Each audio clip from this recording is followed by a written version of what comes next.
আজকে এই মুহূর্তে দাঁড়িয়ে আছি হচ্ছে ইস্কন মন্দিরে। আমার সামনেই রয়েছে হচ্ছে ইস্কন মন্দির। এটা হচ্ছে ডোমজুড়ে, এই ইস্কন মন্দিরটা রয়েছে হচ্ছে ডোমজুড়ে। তো আজকে আমার এই ভিডিওর মাধ্যমে আপনাদের সবাইকে এই ইস্কন মন্দিরটা ঘুরিয়ে দেখাবো। কারণ আগের দিন আমি যে ভিডিওটা করেছিলাম, তো ওই ভিডিওটা আমাকে অনেকে জিজ্ঞাসা করেছেন যে কী কী রয়েছে, লোকেশন কি, কিভাবে যাব, সমস্ত কিছু। তো সেই কারণে আমার কাছে যেহেতু আগের ভিডিও ছিল না, তো সেই কারণে আমি আপনাদের সাথে শর্টসের মাধ্যমে ডিটেলস শেয়ার করেছিলাম। তো কোনো লং ভিডিও দিতে পারিনি। তো এই ভিডিওতে চেষ্টা করবো আপনাদেরকে এই ইস্কন মন্দিরটা পুরোটাই ঘুরিয়ে দেখানো। তো চলুন ঘুরে দেখা যাক। প্রথমে যেটা দিয়ে শুরু করবো সেটা হচ্ছে এই সামনের এই পুকুরটা।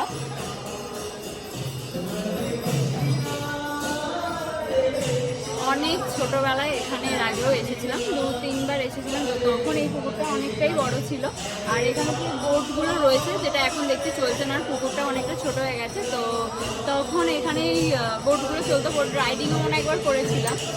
আর কারা কারা এখানে এসেছেন আমাকে তো অবশ্যই কমেন্টে জানাবেন। আর যারা যারা এখনো পর্যন্ত আসেননি, আমি এই ভিডিওতে গোটা ডিটেলস আপনাদের দিয়ে দেবো। আর পুরো ভিডিওটা দেখতে থাকুন, আমি সমস্তটা আপনাদের ঘুরিয়ে দেখাচ্ছি। এই হচ্ছে ইস্কন মন্দিরটির মেন এন্ট্রান্স। আর এই মন্দিরটি রয়েছে হচ্ছে দক্ষিণ ঝাপড়দার ডোমজুর 1 নম্বর পোল। ঠিক নীলাঞ্জনা পার্কের পাশেই রয়েছে হচ্ছে এই ইস্কন মন্দিরটি। এবার চলুন আপনাদেরকে জানাই যে ইস্কন মন্দিরটি কখন খোলে এবং কখন বন্ধ হয়। ভোর 4:30তে খুলে যায় এবং দুপুর 2টোতে বন্ধ হয়ে যায়, এবং আবারও বিকেল 4টেতে মন্দিরটি খুলে যায়। রাত 8টা পর্যন্ত খোলা থাকে এই মন্দিরটি। প্রথমে ঢুকতেই আপনাদের এরকম 1-2টো দোকান চোখে পড়বে।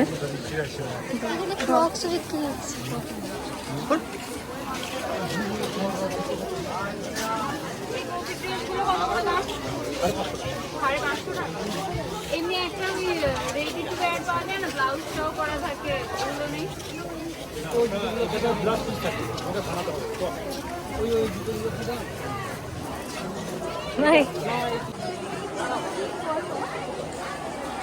এখানে কিন্তু আপনারা মহাপ্রসাদও পেয়ে যেতে পারেন। তার জন্য কিন্তু আপনাদের সকাল 8টার সময় কুপন সংগ্রহ করে নিতে হবে। বেশ অনেকটা জায়গা জুড়ে রয়েছে মন্দিরটা। এবার হচ্ছে আমরা মন্দিরের মধ্যে প্রবেশ করব। আজকে কিন্তু অন্য দিনের তুলনায় বেশ ভালো ভিড় রয়েছে। আপনারা দেখুন শুধুমাত্র কতটা জায়গা জুড়ে রয়েছে মন্দিরটা। চলুন ভেতরে প্রবেশ করা যাক।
আমাদের কিন্তু দর্শন করা হয়ে গেছে। আর ঠিক রাধা মাধবের মন্দিরটা থেকে, মানে মন্দিরের সামনেটাই রয়েছে হচ্ছে এই যে বাবা।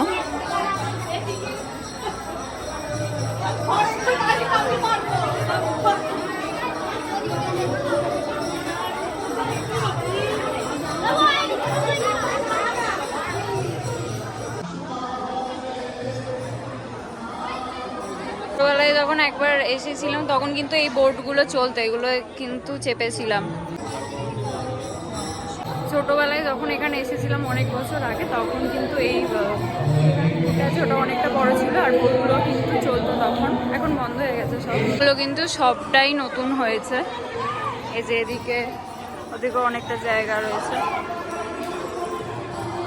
ভীষণ সুন্দর দেখতে লাগছে।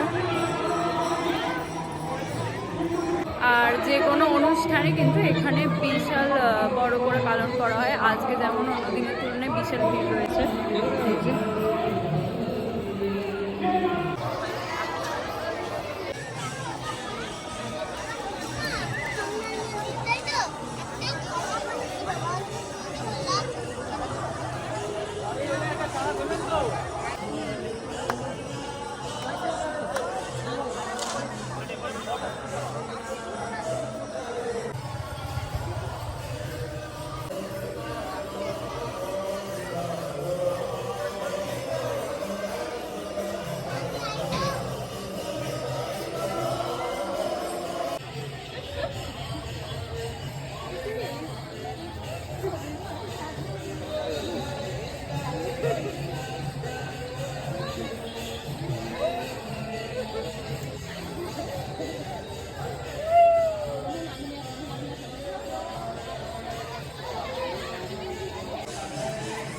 অ্যাকচুয়ালি একটা স্ক্যাম হয়ে গেছে। তো ওখানে যে দোলনাটা ছিল, তো ওটা আমরা প্রথমে ভেবেছি হচ্ছে ফ্রি অফ কস্ট, তো আমরা চেপে নিয়েছি।